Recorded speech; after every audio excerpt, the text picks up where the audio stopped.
Okay. So where's Ciri been seen exactly? In two places, Velen and Novigrad. The trail in Velen is most promising. You should make that your first stop. Ask for a merchant named Hendrik at the inn at the crossroads. One of the Emperor's agents. He should get in touch with you. That's it? No passwords? Secret handshakes? None. Sorry to spoil your fun. Your boyhood fantasies about the crafts of the trade. All we have in Novigrad are unconfirmed reports, rumors. But there you will have the help of our mutual acquaintance. Triss Merigold. Apparently she's got a cozy flat on the main square. Sure she'll be delighted to see me. What about you? What will you do? I shall sail for Skellige. There was a magic explosion there recently, blew half a forest down. I believe this had something to do with Ciri. I'll be in Caer Trold. Join me there once you've learned something.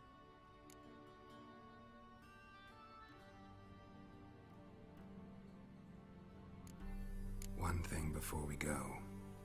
Why didn't you contact me? Didn't need me? Didn't even want to see me? I didn't want to spoil things. I'd heard you and Triss made a great couple. Yeah. Bullshit. I'd lost my memory. Really? That's your excuse? Let's drop it, alright? It's not what you think, or it helped me understand how much I love you. I don't wish to hear it. Any of it. Wow. That's messed up, Yennefer.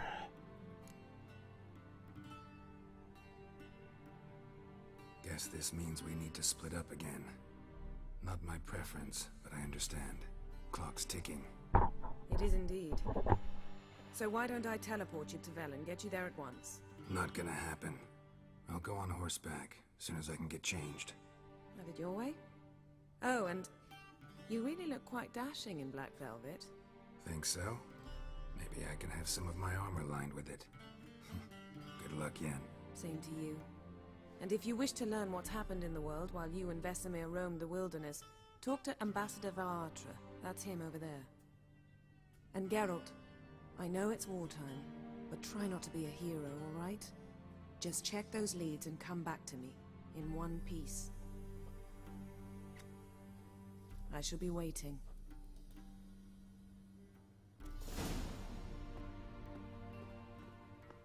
I don't know about this. Feel like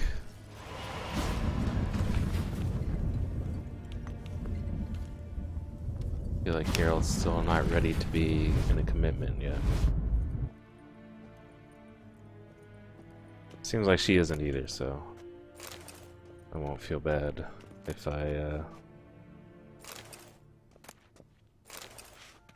explore other options while I play this.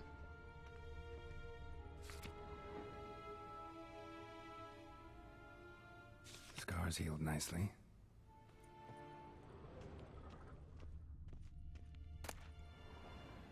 Oh my god. I'm gonna have to be reading for like 10 minutes here. Why can't I pick that up? Alright, whatever. There's pictures of her all over the place.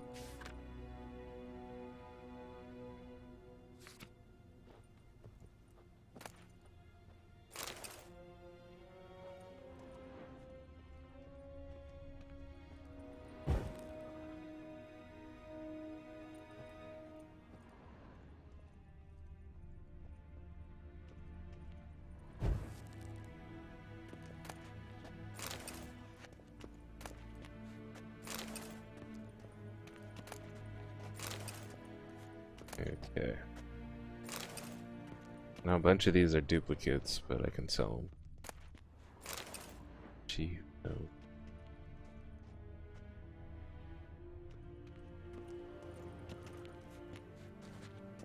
Damn it. And I guess that's everything. So, before we get too behind on books... Really? Won't even let me go to my inventory yet.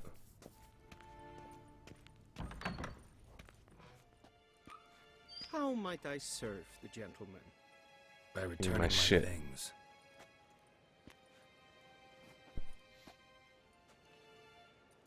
Citrus and cloves. The fragrance will keep the gentleman's robes fresh somewhat longer. Thanks, bunches. The Emperor is not known for his patience. He wants his daughter back safe and sound, as soon as possible. Yeah, mentioned something of the sort. So long. Alright, now I should be able to get my inventory. Thank you.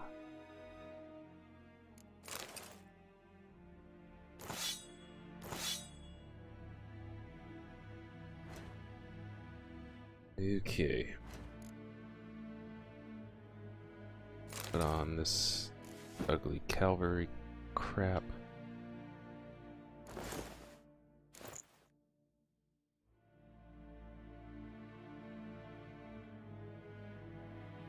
Still need to get saddlebags for my horse. And where shall we start?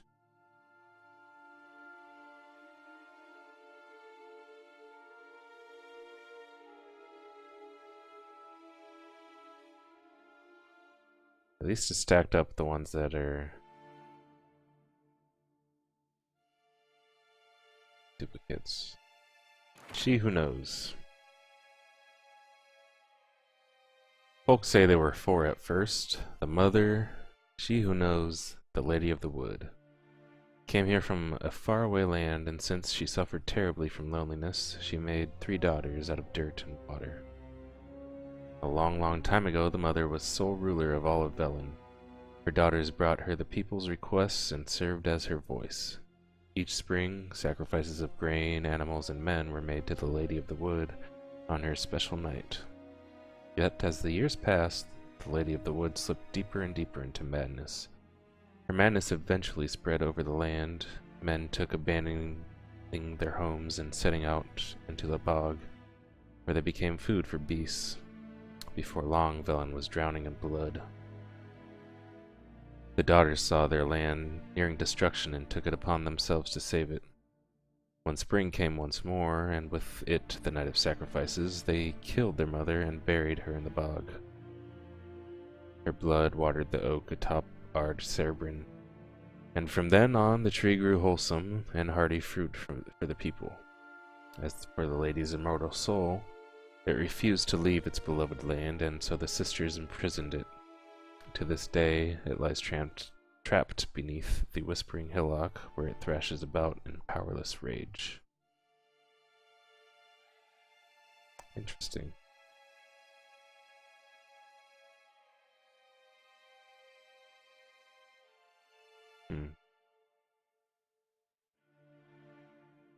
Didn't mention the name of the daughters at all.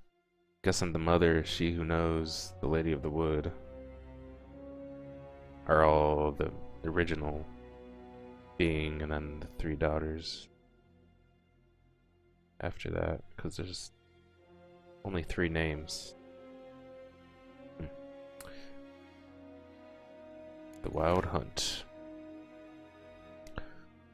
From farmers and herdsmen, milkmaids to midwives, all the common folk of the continent whisper, sharing tales of wraithly procession pounding across the sky. The Wild Hunt, they call it. Winds and gales. Storms and blizzards arise when it is sighted, and all grows cold. Though the sun shone bright moments before, some remember only the cold from the shock of the encounter, and claim the riders come always in winter. But nay, this is not so.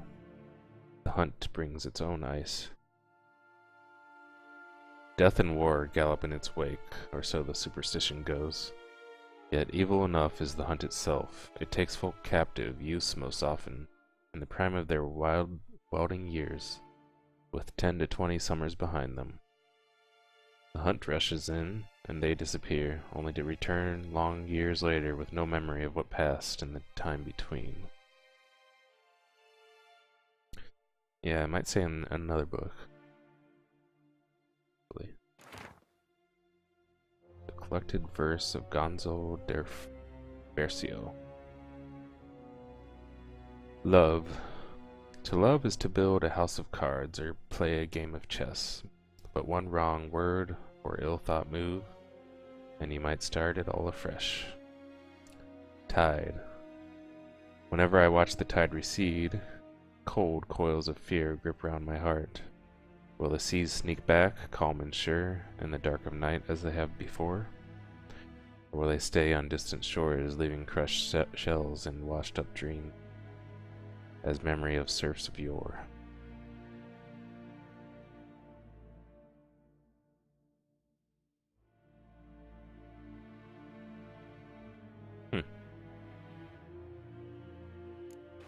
The Last Wish. 3 things are required for human life to be sustained: food, drink, and gossip. It is thus no wonder that no matter where I travel, be it icebound Povis or evergreen Toussaint, everyone asks me about the passions that bind Geralt and the sorceress Yennefer of Vengerberg. As a man, both cautious and discreet in nature, I refuse to betray their secrets, with one important exception. The history of their first encounter is so extraordinary, so romantic and moving, that it would be a veritable crime to hide its light under a bushel.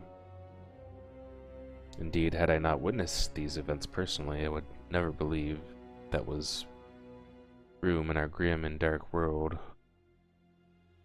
for such fantastic marvels. Holy crap. It all began when Geralt and I were feeling a bit peckish and unburdened by heavy coin pouches. Decided to fish for our supper out of a lake. No bites were to be had, but we did not leave empty-handed. My hook snagged quite a lovely little pot. Oblivious to my friend's warnings, I opened it, and in doing so freed a powerful genie, or djinn, however you say it. Without giving it much thought, I set about proclaiming my wishes. Before I could get to 3, however, the djinn, irritated, I now see in hindsight, at being issued demands so soon after waking, started to throttle me. Geralt was able to drive him off, but I was left in a sorry state. I acted, the Witcher told me later, as though under the influence of some curse. Clearly, the help of an expert in magic arcana would be needed. It was our good fortune that Yennefer of Vengerberg happened to be staying in a nearby village. Geralt went to her to ask that she heal his best friend, who happened to also be the brightest star in the North's poetic firmament. Yennefer, however, was more interested in the djinn, which she wanted to trap in magic servitude, than its victim. And it should be said, played the Witcher like a well-strung mandolin. Yet rather than grow angry at being used in such a calculating manner, he fell white head over muddy boots in love with her. What happened then, well, I won't go into details. Suffice to say that Yennefer's plans hardly delighted the djinn, and without its cooperation, she proved unable to tame it. The sorceress would surely have met a tragic end and taken Olive Rind along with her had Geralt not rushed to her rescue. For once he did not need to draw either of his blades. To send the djinn packing, he had to but pronounce his third and final wish. He could have asked for anything, wealth, fame, power, but instead he asked the djinn to bind his fate to that of the arrogant yet intriguing sorceress from Vengerberg. Julian Alfred Pankratz, Viscount of Lettenhove, born 1232, award-winning poet, playwright, and troubadour. Frequent performer at the courts of Niedamar, Vizimir, Venslav, and many other nobles and notables. Alumnus of Oxenfurt Academy. Ah. So I wonder if this guy is the guy that's been narrating the game so far. Julian Alfred Pankratz.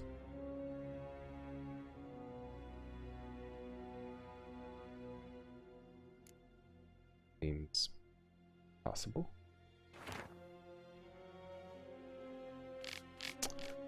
A portrayal of the elder races. What is a non-human? The answer is simple. As the very name suggests, it is something which resembles and yet nevertheless is not a human. Though it walks on two legs, speaks a tongue similar to our own, and dresses in similar attire, it all the same has more in common with base beast than noble man. That sure does be out ugly. Yeah. Hope I get a new one soon. Dwarves are like moles. They feel best underground and avoid direct sunlight. They like to live in filth, forever smudging themselves in mud and slime.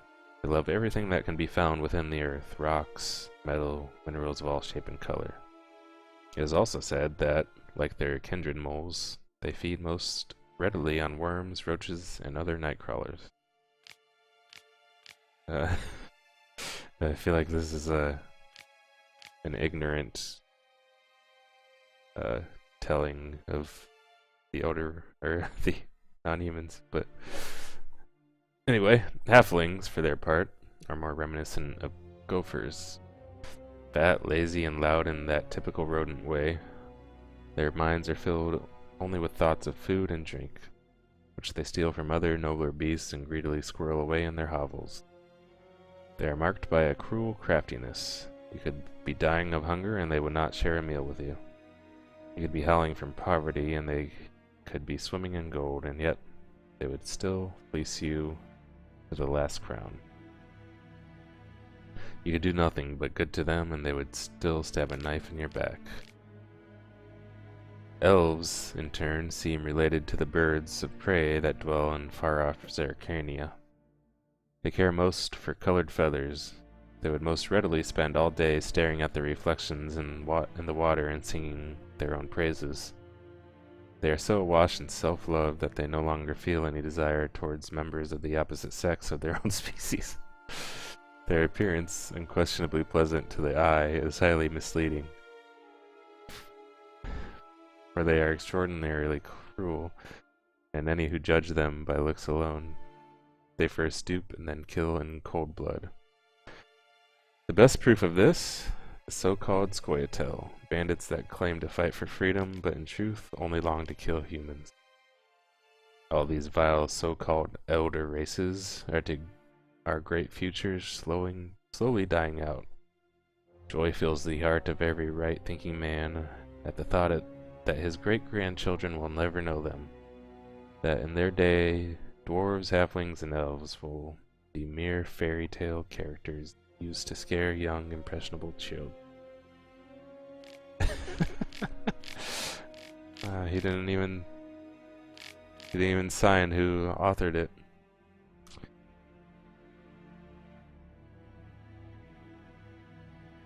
Yeah, it's pretty racist book right there.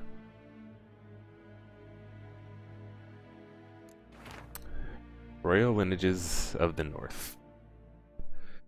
Cyrilla Fiona Ellen Rhiannon, born in 1251, heiress to the throne of Sintra, Princess of Brugge and Duchess of Sodden, heiress to Innis Ard Skellig and Innis and Skellig, and suzerain of Atar and Abiara, daughter of Pavetta, see Pavetta Fiona Ellen, and the Urchian of Erlenwald, see Emhyr var Emrys. Granddaughter of the famous Lioness of Sintra, Queen Calenth, see Calenth Fiona Rhiannon. A shipwreck occurred during a journey from Sintra to Skellig, which took the lives of Urchian and Pavetta. Cyrilla's further upbringing was then entrusted to her grandmother. In 1260, afraid of looming Nilfgaardian threat, Queen Calanthe sent Cyrilla to the court of King Ervil, the Ervil of Verdun, where the heiress of Sintra was to marry the heir to the throne of Verdun, Prince Kistrin of Verdun. Though allying with Verdun and gaining the aid of that realm's army was at the time Calenth's top priority, no marriage ever occurred, and Cyrilla returned to her grandmother's court in 1262 during the so-called Sintra massacre. Cyrilla went missing.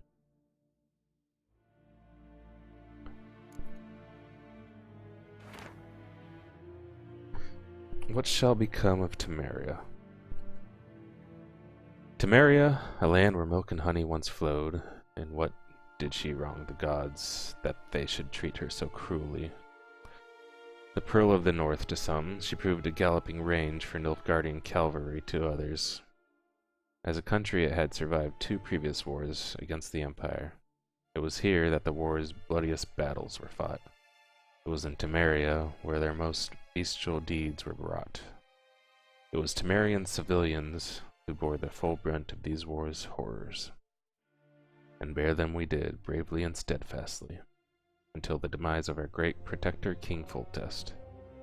Then Providence turned its fickle face from Temeria, murdered most treacherously. Foltest failed to leave Temeria a worthy successor. And so all manner of cur soon fell upon her, tearing her apart like so much carrion. She had no more allies then. None remembered that we had once been the armor protecting the north from the designs of the mad dancer, he who had the gravestones of his foes pounded into a ballroom floor. A free and independent Temeria is no more. A dark-faced sun looms over her every rampart, yet we Temerians live on, and always will.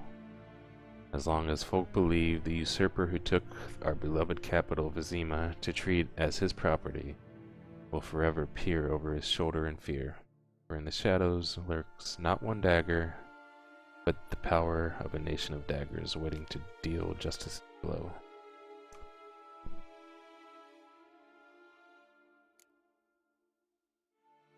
I wonder, it really makes me wonder what happened between now and then with Saskia and Aedirn, Upper Aedirn, and that's where Dandelion was left last too. So I wonder if they're still an independent state or what happened there. Earls of the North, Novigrad. No one can claim to have traveled the Northern Realms who has not been to Novigrad. If I were forced to list what during my many meanderings has made the greatest impression on me, it would be precisely this great and yet, at the same time, free city. A metropolis worthy of the Empire. Its only flaw is that the civilization Nilfgaard carries within her has not yet enlightened it. That is why hordes of reactionary cultists of the Eternal Fire dwell in the midst of its excellent buildings and superb commercial infrastructure. One feels as though superstition is how the local hierarch and his temple guard cement their power over the city dwellers. And many they are to control, for the city counts no less than 30,000 of its inhabitants. While strolling through its fabulous port, surrounded by marvels of architecture, it is hard to imagine that centuries ago Novigrad was a mere minor elven townstead. When the city fell into the hands of the Nordlings, its problems grew exponentially, for as is well known, the people of the North can do a great many things, but peaceful and orderly cohabitation is not one of them. And so Novigrad first belonged to Redania, and then fell under Temerian rule, until finally, after endless compromises and bargains, it at last became a free city. But is the city truly free? I dare to doubt it. Redanian influences make itself felt too strongly on every street corner, and the fact that the city is located within Radovid's territory speaks for itself. While wandering the city's streets, I came across 4 watermills, 8 banks, and nearly 19 pawn shops. There are also a great many houses of simple pleasures such as taverns and brothels, and Novigrad's commitment to matters of faith is borne witness to by the fact that the city contains no less than, I kid you not, 19 temples to the Eternal Fire.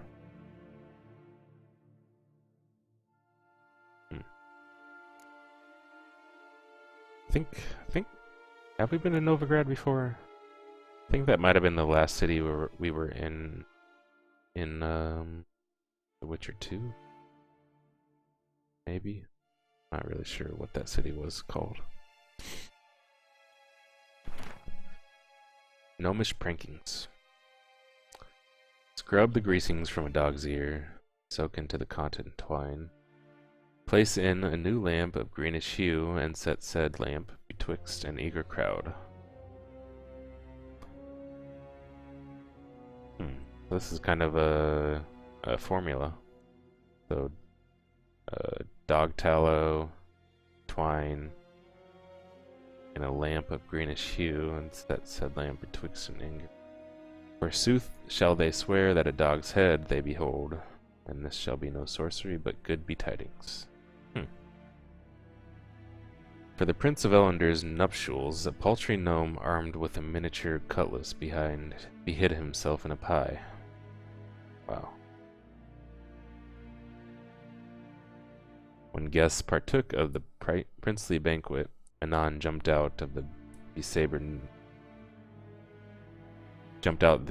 gnome, giving a terrible fright to all at first, then causing much merriment once the jest was figured.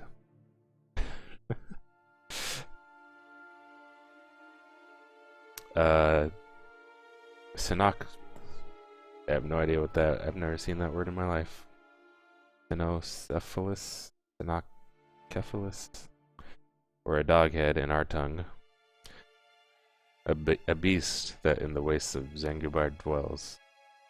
As the corpus of a man, but the head of a dog. The Prince of Elander did receive such a specimen from those far-off lands. The doghead lets stream its urine with the tolling of every hour, both day and night, and this is why the Zangubarians engrave its likeliness on timepieces and compasses.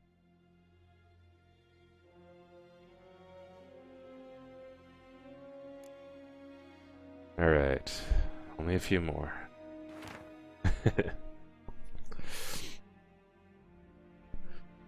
Who are the hunters, you ask? Folk like you and yours, I reply. The decent kind, haters of lies, doers of good, the kind who live according to the gods' laws and nature's laws too. Those disgusted by the machinations of witches. Machination? I don't know. Magicers and non-humans. All that separates us from common folk is that we've encouraged to take up arms to defend our lands from evil, to slice out the gangrene that eats us from within. We haven't a leader, we haven't forts or land, though God's fearing Radovid supports us with gold at times. We've not sworn him, nor any other ruler oath. We serve only the eternal fire, and we listen only to our own conscience. Who can join us?